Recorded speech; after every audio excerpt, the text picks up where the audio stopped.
नाज़रीन, अॻूणे सदर आसिफ अली ज़रदारी ऐं शहीद बेनज़ीर भुट्टो जी न्याणी आसफा भुट्टो ज़रदारी 3 ॾींहनि वारे 12 सरतियूं संग हथ जे हुनर वसीले तयारु थियल शयुनि जी नुमाइश जो इफ़्तिताह करे छॾियो आहे। नुमाइश सिंध रूरल सपोर्ट ऑर्गेनाइज़ेशन पारां सिंध हुकूमत ऐं उन जे खातनि जी सहकार सां मुनक़िद कई वई आहे, जंहिंमें सिंध जी औरत कारगिन जे कम खे ॾेखारियो वियो आहे, जंहिंजो मक़सदु बहिराणीअ जी औरतुनि ऐं कारीगरनि जे ख़ासि करे ॿोॾ खां पोइ मार्केट में राब्ता फ़राहम करणु आहे। इन हवाले सां रिपोर्ट करे रहियो आहे इमदाद सूमरा जी इमदाद।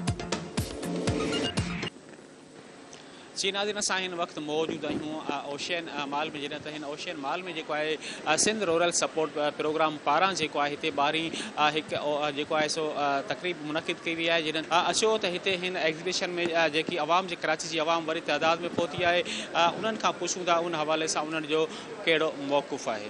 असां जेको आहे हिते मुख़्तलिफ़ ज़िलनि मां मुख़्तलिफ़ ॻोठनि मां अदियुनि जो सामान खणी ईंदा आहियूं। अदियूं उहे आर्टिसन्स जेके आहिनि पाण बींदियूं आहिनि ऐं असां कराची वारनि जा तमामु घणा थोराइता आहियूं जेको असांखे सुठी मोट ॾींदा आहिनि। जेके ख़वातीन जेके फ्लड अफेक्टेड जूं शिकार आहिनि, जेके वेचारियूं ॿोॾ ऐं बरसातियुनि जूं मुतासिर आहिनि, जिन खे हींअर पंहिंजो घर बि न बचा आहिनि, उन्हनि जे हथ जी जेका हुनुर आहे उनखे अर्बन मार्केट ताईं आणे त जीअं उन सेल थी सघे ऐं 100% जेका इनकम जनरेट थिए उहा उन्हनि जे अकाउंट्स में वञे।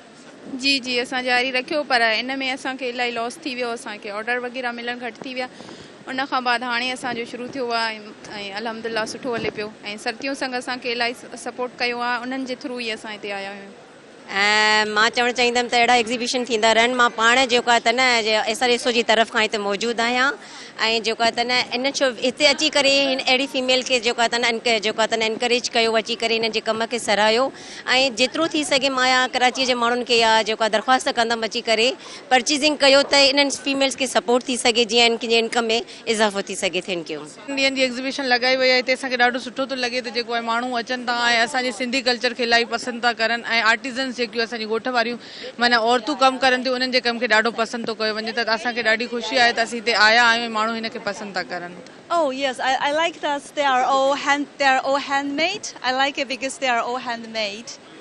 हाँ, डाउन त थियो माण्हू आहिनि, बट ज़ाहिरी ॻाल्हि आहे घर कोन आहे, पोइ उन्हनि खे सपोर्ट कयो ताकी हू पंहिंजी जॻह ते वापसि अची सघनि ऐं पोइ असां पंहिंजो कमु स्टार्ट करे सघूं। कैमरामैन शहज़ाद सलीम सां गॾु इमदाद सूमरा, धरती TV न्यूज़, कराची।